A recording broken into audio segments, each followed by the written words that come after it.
শেখার সবচেয়ে একটি গুরুত্বপূর্ণ দিক হলো এটি এমন একটি বিষয় যা তোমার কাছ থেকে কেউ কখনো কেড়ে নিতে পারবে না।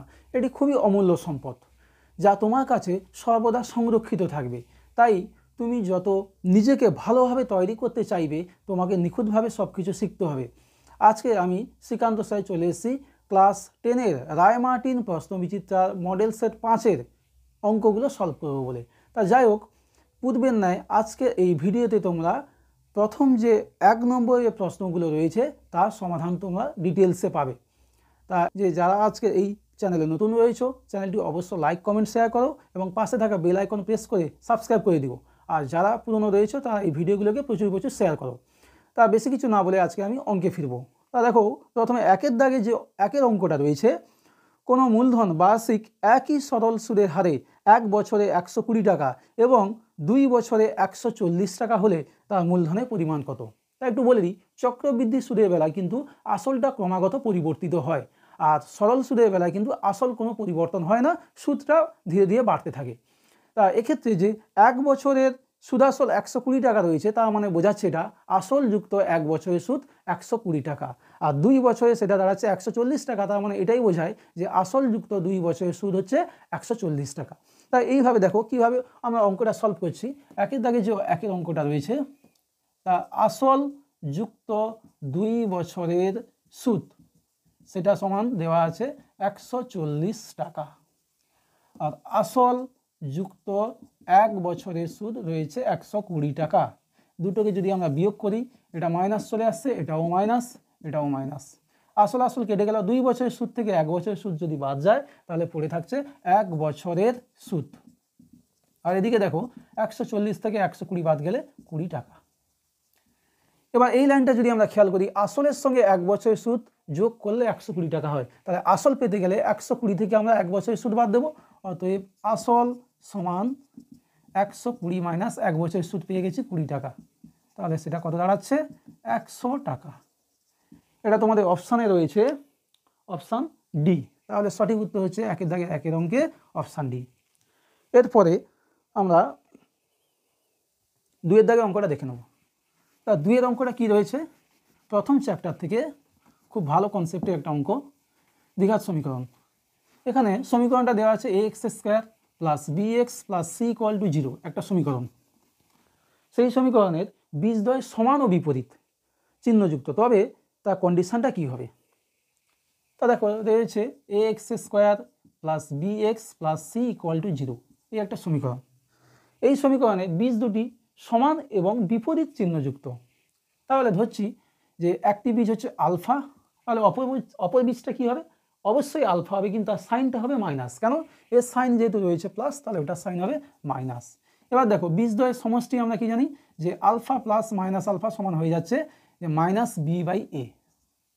তাহলে দেখো বাম দিকটা আসছে 0, আমি ডান দিকটা ঘুরিয়ে লিখলে মাইনাস b/a সমান 0 বা b সমান 0। কেন? যেহেতু a নট ইকুয়াল টু 0। আচ্ছা, a নট ইকুয়াল টু 0 কেন বলছি? a নট ইকুয়াল টু 0 যদি না হয় তাহলে এই যে সমীকরণটা রয়েছে এটা কি আরও দ্বিঘাত হবে? দ্বিঘাত সমীকরণ হতে গেলে x² যে সহগটা থাকবে সেটাকে অবশ্যই নট ইকুয়াল টু 0 হতে হবে। তাহলে এক্ষেত্রে দেখো আমরা কি কন্ডিশন পেয়ে যাচ্ছি, এখানে তোমাদের অপশানটা চলে আসছে অপশান বি, যেখানে রয়েছে b ইকুয়াল টু 0 আর a নট ইকুয়াল টু 0। এটাই হলো সঠিক উত্তর। এরপরে আমরা 3-এর দাগে একটা অঙ্ক রয়েছে জ্যামিতি থেকে, সেই অঙ্কটা দেখে নেব। 3-এর অঙ্কটা রয়েছে ABCD একটি বৃত্তস্থ চতুর্ভুজ। তা বলে দিই, বৃত্তস্থ চতুর্ভুজ আসার সঙ্গে সঙ্গে একটা সূত্র তোমাদের মাথায় অবশ্যই আসবে যে বৃত্তস্থ চতুর্ভুজে বিপরীত কোণগুলি পরস্পর সম্পূরক, অর্থাৎ বৃত্তস্থ চতুর্ভুজে বিপরীত কোণগুলো যোগ করলে 180 ডিগ্রি আসবে। এই কনসেপ্টটা কিন্তু লাগবে এই অঙ্কে। আচ্ছা, এবার দেখো ABCD একটি বৃত্তস্থ চতুর্ভুজ যার রয়েছে BD একটি বৃত্তের ব্যাস। ছবিটা অবশ্যই আঁকবো। আচ্ছা, BD আগে আমি ব্যাস এঁকে নিই, BD। ABCD বলেছে, তাহলে এটা এই নাম দিলাম C। আচ্ছা, এইভাবে চতুর্ভুজটা রয়েছে ABCD। এবার আর কি দেওয়া রয়েছে, AB সমান AD, AB সমান রয়েছে AD, আর রয়েছে কোণ ABC সমান 120 ডিগ্রি। ABC টোটাল কোণটা রয়েছে 120 ডিগ্রি। জানতে চেয়েছে BDCর ভ্যালু কত, BDC এই কোণটার ভ্যালু কত। তা দেখো একটু বলে দিই, যেহেতু বৃত্তস্থ চতুর্ভুজের বিপরীত কোণগুলি পরস্পর সম্পূরক, তাহলে এখানে যেহেতু ABC কোণ 120 ডিগ্রি, তাহলে এই টোটাল কোণটা কত আসবে, দুটো যোগ করলে 180, এটা 120 হলে ওটা আসবে তোমার 180 মাইনাস 120 অর্থাৎ 60 ডিগ্রি। তাহলে আমরা পেয়ে যাচ্ছি কোণ ADC সমান 180 মাইনাস 120 সমান 60 ডিগ্রি। এবার দেখো একটু খেয়াল করলে এটা হচ্ছে অর্ধবৃত্তস্থ কোণ, তার মানে এই কোণটা হচ্ছে 90 ডিগ্রি। কোণ BAD সমান অর্ধবৃত্তস্থ কোণ, তাহলে কত চলে আসছে, এটা 90 ডিগ্রি। এই দুটো বাহু সমান বলতে এই দুটো কোণও সমান হবে, তার মানে তিনটে কোণের সমষ্টি হচ্ছে 180, একটা কোণ যদি 90 হয়ে যায় বাকি দুটো কোণ মিলেই 90 হবে, আবার দুটো সমান, তার মানে এটা হচ্ছে 45 ডিগ্রি এইটুকু কোণ, আর এটা হচ্ছে 45 ডিগ্রি। তাহলে আমরা পেয়ে যাচ্ছি কোণ ADB 45 ডিগ্রি। তাহলে নিচের যে কোণটা চেয়েছে দেখো টোটাল কোণটা মিলে আসছে, ADC অলরেডি আগে থেকে পেয়ে গেছি আমরা 60 ডিগ্রি, তাহলে কোণ BDC সমান কী হবে, 60 ডিগ্রি মাইনাস 45 ডিগ্রি সমান আসছে 15 ডিগ্রি। এটা তোমাদের অপশানে রয়েছে অপশান বি, তাহলে সঠিক উত্তর হচ্ছে অপশান বি। এরপরে আমরা 4-এর দাগে একটা অঙ্ক দেখে নেব, ত্রিকোণমিতি থেকে রয়েছে। কি রয়েছে, যে 3 sin square theta plus 2 cos square theta এর বৃহত্তম মান কত, এর বৃহত্তম মান কত। এই টাইপের অঙ্কে দেখো আমরা সূত্রগুলো খোঁজার চেষ্টা করব। যেহেতু সাইন আর কসের রয়েছে, তাহলে একটা সূত্র এখানে আসছে যে sine square theta plus cos square theta সমান 1। তাহলে দেখো কস স্কয়ার থিটার সঙ্গে 2 রয়েছে, তাহলে শুধু কস স্কয়ার থিটা অ্যাপ্লাই করতে গেলে এই 2টাকে আউট করতে হবে, তার জন্য আমাদের আসবে কি 2 সাইন স্কয়ার থিটা, তবে আমরা 2 কমন নিতে পারবো। আবার এখানে রয়েছে 3টে, তাহলে আমরা এটাকে ভেঙে নিচ্ছি, সাইন স্কয়ার থিটা একটা আলাদা করলাম আর থাকলো দুটো, 2 সাইন স্কয়ার থিটা প্লাস 2 কস স্কয়ার থিটা।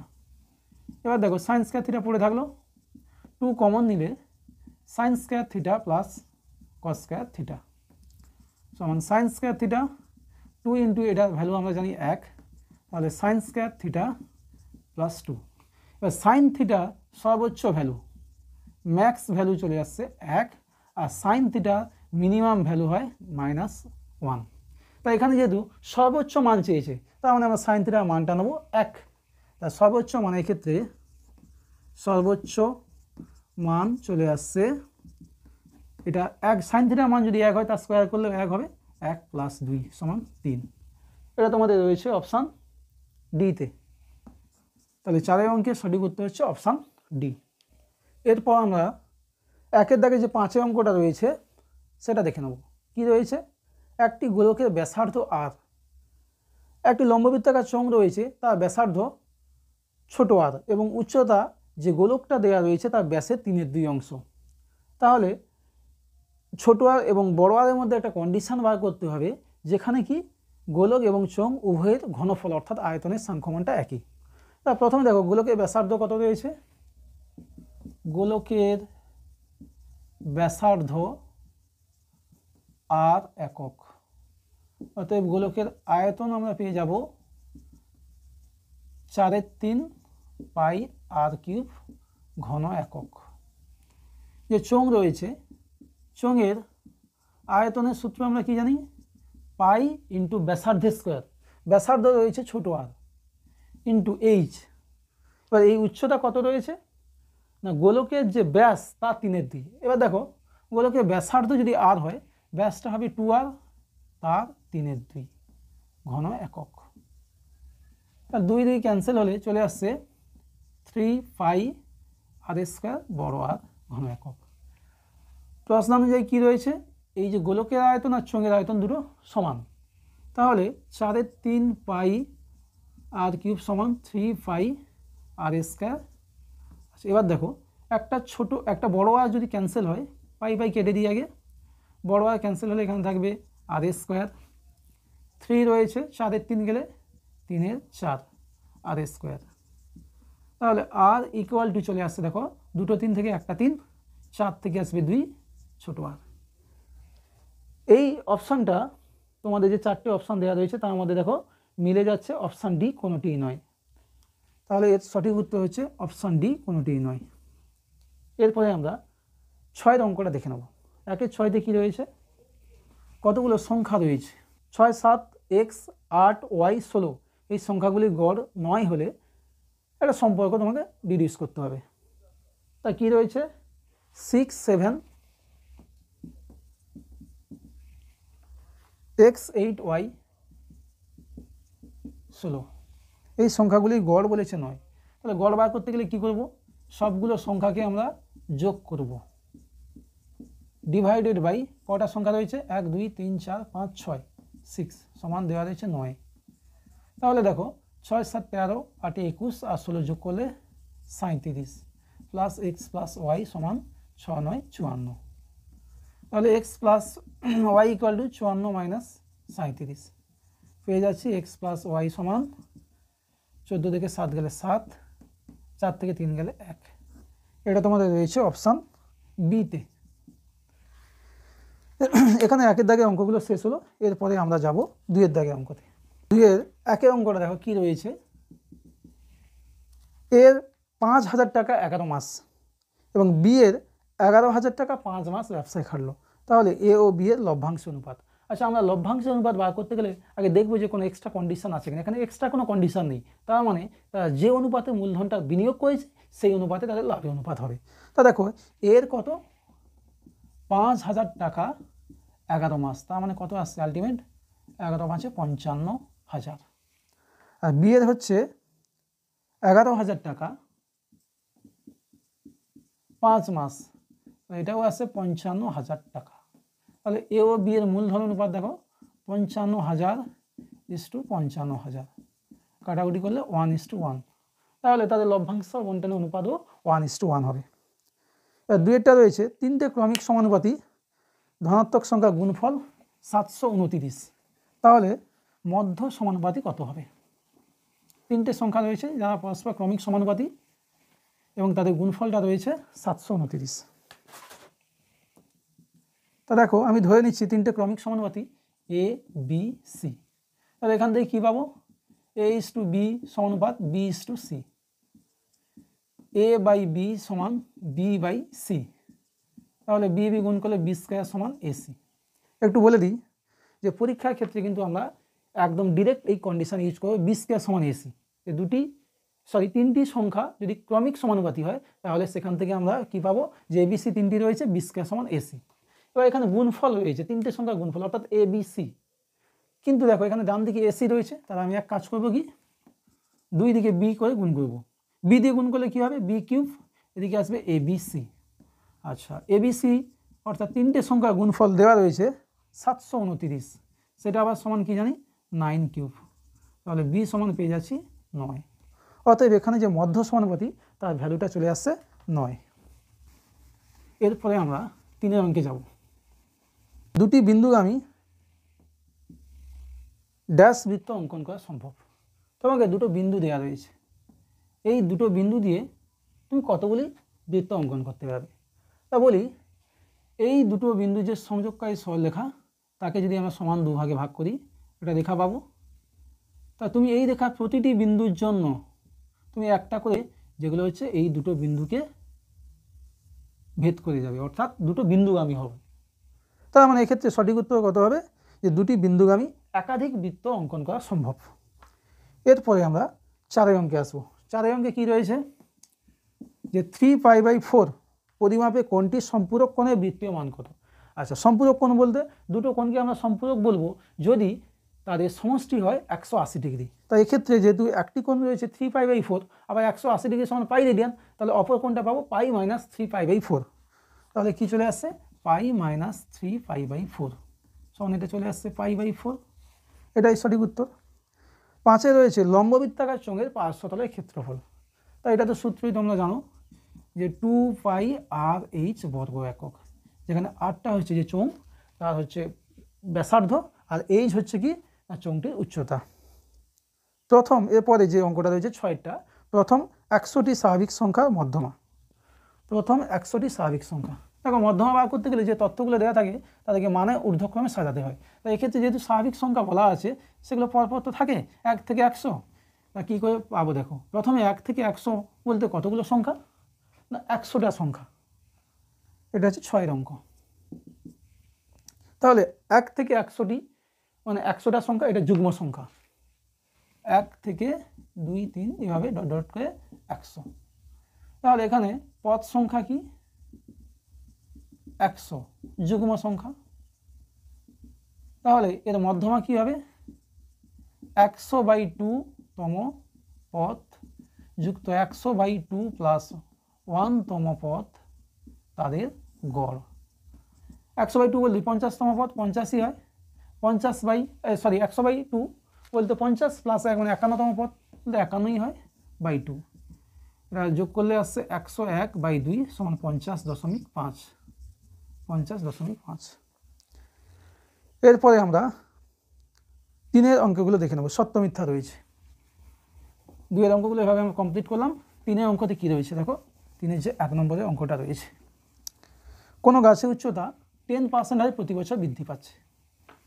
তাহলে বর্তমানে যে গাছের উচ্চতা 100 সেন্টিমিটার, 2 বছর পর তার উচ্চতা কত হবে? দেখো পি মানে বর্তমান যে ভ্যালুটা রয়েছে, পি বলতে কত রয়েছে 100 সেন্টিমিটার। আচ্ছা, বৃদ্ধির হারটা রয়েছে আর সমান 10, আর পার্সেন্ট দিই, এদিকেও পার্সেন্ট। 2 বছর পর অর্থাৎ এন এর ভ্যালুটা রয়েছে 2, এ সমান P into 1 plus r by 100 whole to the power n. তাহলে পির মান রয়েছে 100 ইন্টু 1 প্লাস আর এর ভ্যালু 10/100, এন এর ভ্যালু রয়েছে 2। একটা 0 ক্যান্সেল হবে, 10 একে 10 প্লাস 1 বলতে 11, 11/10 হোল স্কয়ার বলতে 121/100।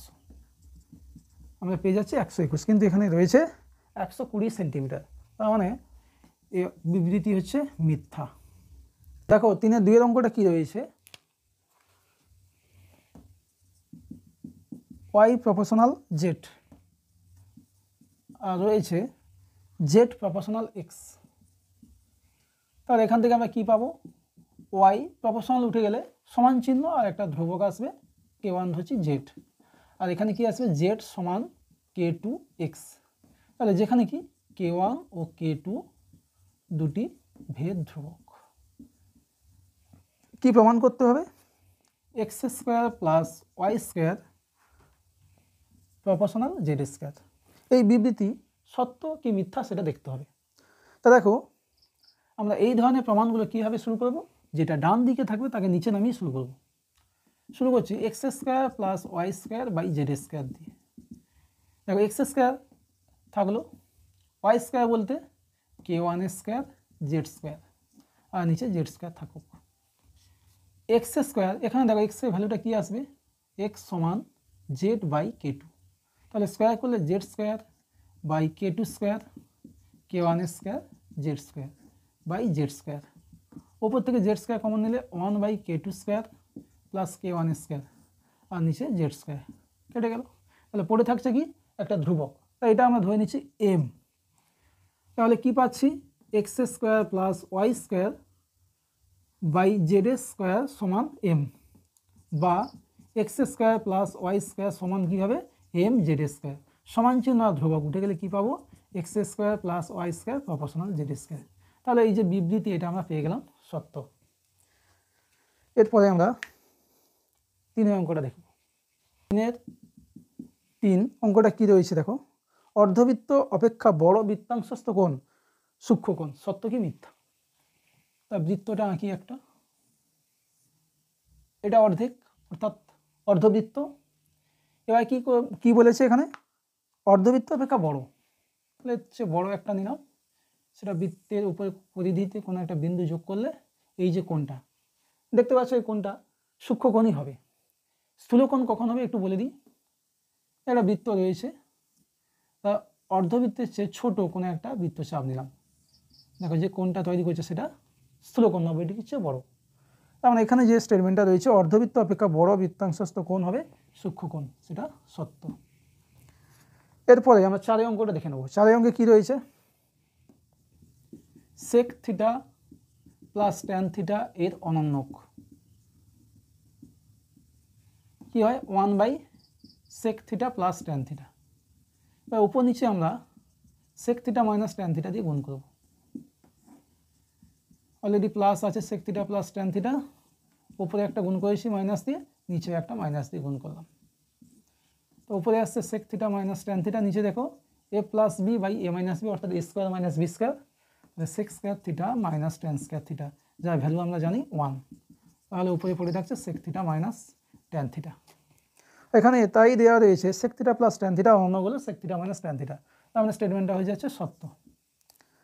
এবার 5-এ কী রয়েছে দেখো, যে 2r মিটার ব্যাসার্ধ বিশিষ্ট একটি নিরেট গোলকের আয়তন হবে 2/3 পাই r কিউব ঘনমিটার। সেটা সত্য কি মিথ্যা জানতে হবে। দেখো গোলকের আয়তনের সূত্র কি, 4/3 পাই r কিউব। এখানে অর্ধগোলক রয়েছে, তার মানে সেটা হবে 2/3 পাই r কিউব। গোলকের পাশের গোলকের ব্যাসার্ধ রয়েছে 2r মিটার। তাহলে আয়তন কি হবে, সরি এটা অর্ধগোলক রয়েছে। গোলকের হলে 4/3 পাই r কিউব, আর অর্ধগোলক হলে 2/3 পাই r কিউব। এবার 2/3 পাই r কিউব বলতে ব্যাসার্ধ রয়েছে 2r, তাহলে কিউব 2 এর কিউব বলতে 8, 8 2 16 পাই r কিউব বাই 3। কিন্তু এখানে রয়েছে 2/3 পাই r কিউব ঘনমিটার। বিবৃতি হবে মিথ্যা, তাহলে বিবৃতি আমরা পেয়ে গেলাম মিথ্যা। 6-এর অঙ্কটা কি রয়েছে দেখো, 2 3 9 10 9 10 3 9, এই যে তথ্যের সংখ্যাগুরু মান 10। দেখো এই তথ্যে যে নাম্বারটা বেশিবার আছে সেটা হয়ে যাবে সংখ্যাগুরু মান। তাই এক্ষেত্রে দেখো একটু দেখে নিলে ভালো করে, যে 9টা রয়েছে 3 বার, সব থেকে বেশিবার। কেন দেখো 10 রয়েছে 2 বার, 3 রয়েছে 2 বার, আর 2 রয়েছে 1 বার। তাহলে হিসেব মতো যেহেতু 9 সব থেকে বেশিবার রয়েছে, সংখ্যাগুরু মান 9 হবে। কিন্তু এখানে রয়েছে কত, 10, তার মানে স্টেটমেন্ট মিথ্যা। তো আজকে এই ভিডিওতে তোমরা 1-এর দাগ, 2-এর দাগ ও 3-এর দাগে যে শর্ট কোশ্চেনগুলো ছিল তার সমাধান পেলে। পরবর্তী যে নেক্সট ভিডিও আসবে সেখানে তোমরা মডেল সেট 5-এর যে 2 নম্বরের প্রশ্নগুলো রয়েছে তার সমাধানগুলো পাবে। তা তোমাদের আগেও বলেছি যে শর্ট কোশ্চেনটা তোমাদের কাছে খুবই গুরুত্বপূর্ণ, কেন তোমাদের রয়েছে 36 নাম্বার। তা তোমাদের টার্গেট হতে হবে যে 36-এ 36 পাবো, আর সেই উদ্দেশ্যে আমি তোমাদের সঙ্গে রয়েছি। টেস্ট পরীক্ষাটা খুব ভালো করে দাও। এখন যদি সম্ভব হয় তা একটু ভিডিওগুলো দেখে নিতে পারো খুব কুইক, আর নচেত সম্ভব না হলে এখন ছেড়ে দাও, পরীক্ষার পরে এগুলোকে ভালো করে একটু রিভিশন দিয়ে দাও। আর টেস্টের পরে আমি তোমাদের একটা শর্ট কোশ্চেনের সিরিজ জানাবো, যেখানে বিভিন্ন ধরনের শর্ট কোশ্চেনগুলো তোমরা পেয়ে যাবে, যাতে করে তোমাদের পরীক্ষায় বিভ্রান্তি হওয়ার কোনো সম্ভাবনা থাকবে না। তা আজকের পর্ব এইটুকু। সবাই ভালো থাকো, সুস্থ থাকো। দেখা হচ্ছে পরবর্তী ভিডিওতে, যেখানে মডেল সেট 5-এর সেকেন্ড পার্ট নিয়ে আমি হাজির হব। টাটা।